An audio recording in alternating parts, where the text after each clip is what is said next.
నమస్తే నేను Gayatri welcome to Edunion career guidance Josh innovations private limited Edunion overseas consultancy SRM కాలేజ్లో join అవ్వాలి అంటే ఖచ్చితంగా ఎంట్రన్స్ ఎగ్జామ్ రాయాల్సిన అవసరం ఉంటుందండి. సో ఈ యూనివర్సిటీస్గా మారిన తర్వాత ఖచ్చితంగా వాళ్ళ సొంత ఎగ్జామ్ అనేది కండక్ట్ చేస్తూ ఉంటారు. సో ఆ ఎగ్జామ్లో మనకి మంచి మార్క్స్ వస్తే అక్కడ సీట్ వచ్చే అవకాశం ఉంటుంది. మీరేం చేయాలి అంటే ఒక్క కాలేజ్కి స్టిక్ అవ్వకుండా ప్రతి కాలేజ్ యొక్క ఎగ్జామ్ అనేది ఎంట్రన్స్ ఎగ్జామ్ అనేది ఖచ్చితంగా రాయడం అయితే నేర్చుకోండి. ఓకేనా?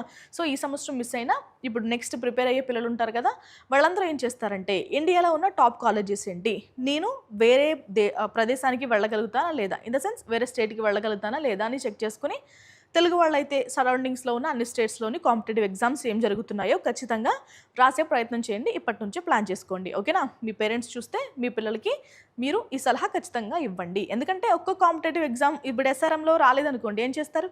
సో అందుకని అన్ని కాలేజెస్ ఎగ్జామ్స్ కూడా రాయాల్సిన అవసరం ఉంటుంది. ఓకేనా? సో మనం ఎస్ఆర్ఎం కాలేజ్ గురించి మాట్లాడుకుందామండి. దీని ఎగ్జామ్ వచ్చేసి ఎస్ఆర్ఎం JEE. సో అసలు మార్క్స్ ఎలా వస్తే ఎలాంటి ర్యాంక్ వస్తుంది, ఏ బ్రాంచ్ కట్ ఆఫ్ ఎలా ఉంది, ఎస్ఆర్ఎం చెన్నై కట్ ఆఫ్ ఎలా ఉందో ఈ వీడియోలో మాట్లాడుకుందాం. ఓకేనా?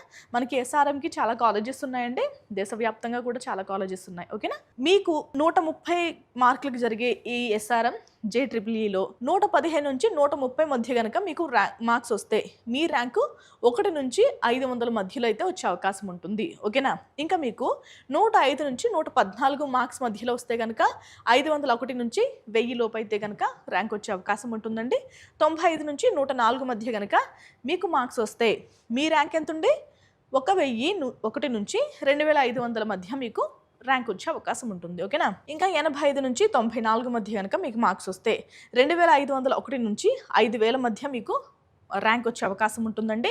75 నుంచి 84 మధ్య కనుక మీకు మార్క్స్ వచ్చినట్టయితే 5001 నుంచి 10,000 మధ్యలో మీకు ర్యాంక్ వచ్చే అవకాశం ఉంటుంది.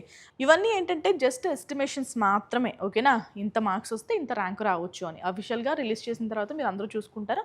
ఇప్పుడు ఏం చేస్తారంటే ప్లస్ ఆర్ మైనస్ ఒక 5 నుంచి 10 మార్క్స్ అనేవి మైనస్ చేసుకుని ర్యాంకు క్యాలిక్యులేట్ చేసుకునే ప్రయత్నం చేయండి. అసలు మనకి ఆ కాలేజీలో సీట్ వస్తుందా రాదా అన్నది ముఖ్య ఉద్దేశం. ఓకేనా? ఇది కాకపోతే మీరు వేరే ఆల్టర్నేటివ్ ఇమీడియట్గా చూసుకుంటారని చెప్పే ప్రయత్నంలో భాగంగా చేసిన వీడియో. ఓకే, 60 నుంచి 74 మధ్య కనుక మీకు మార్క్స్ వస్తే 10,001 నుంచి 20,000 మధ్యలో మీకు ర్యాంక్ వచ్చే అవకాశం ఉంటుందండి.